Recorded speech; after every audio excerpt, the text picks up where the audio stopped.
while a long shot pulls back and shows the character and his surroundings from a distance. An extreme close-up or an extreme long shot shortens or lengthens the distance even more. Camera angles are also an important consideration. By shooting down on a character with a high-angle shot or up at him with a low-angle shot, the filmmaker can affect the way audiences feel about him. We even express such feelings in words when we say that we look up to or we look down on other people. Finally, camera movements greatly affect the way we perceive and respond to movie images. Panning or tracking can bring energy to a scene or make the audience feel that they are right in the middle of the action.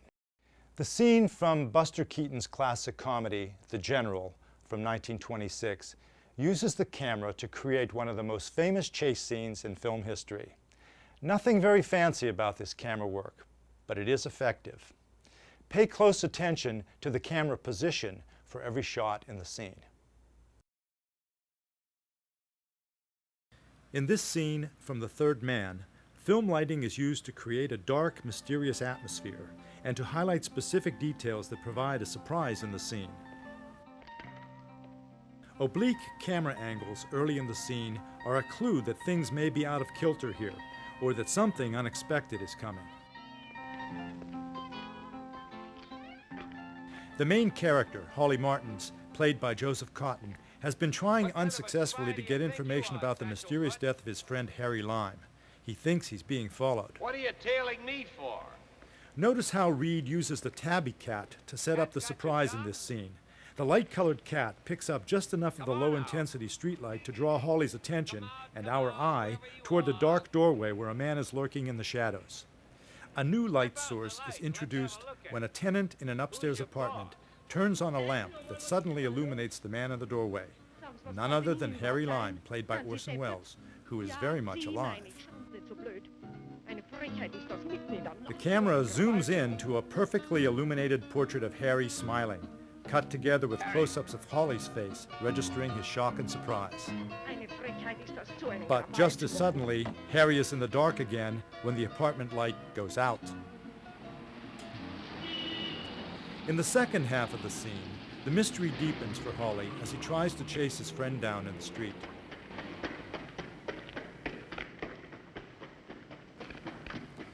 When Harry runs away down an empty street, notice his exaggerated shadow on the wall. Consider how carefully the filmmakers placed and angled the light to create that shadow. The last part of this scene takes place in a big, deserted square. Harry has seemingly disappeared into thin air. The backlighting that highlights the kiosk in the center of the square suggests that it's an important feature in this scene. Holly actually walks around it. As you can probably guess, this kiosk will later make it clear how Harry disappeared.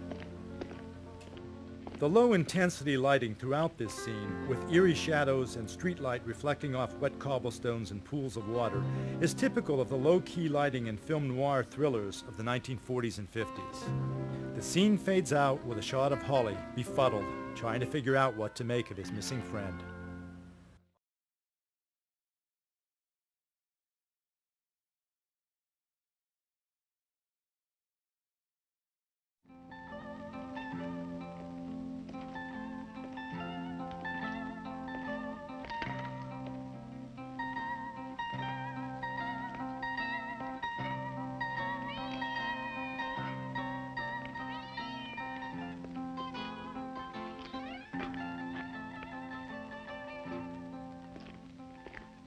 What kind of a spy do you think you are, Satchelfoot?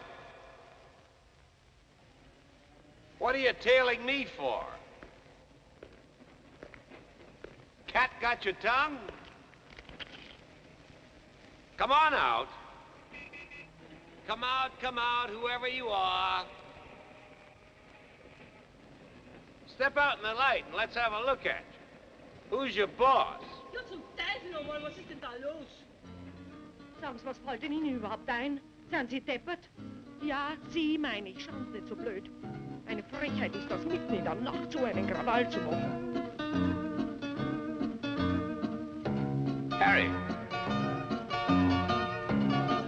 Eine Frechheit ist das, zu einem Krawall zu machen.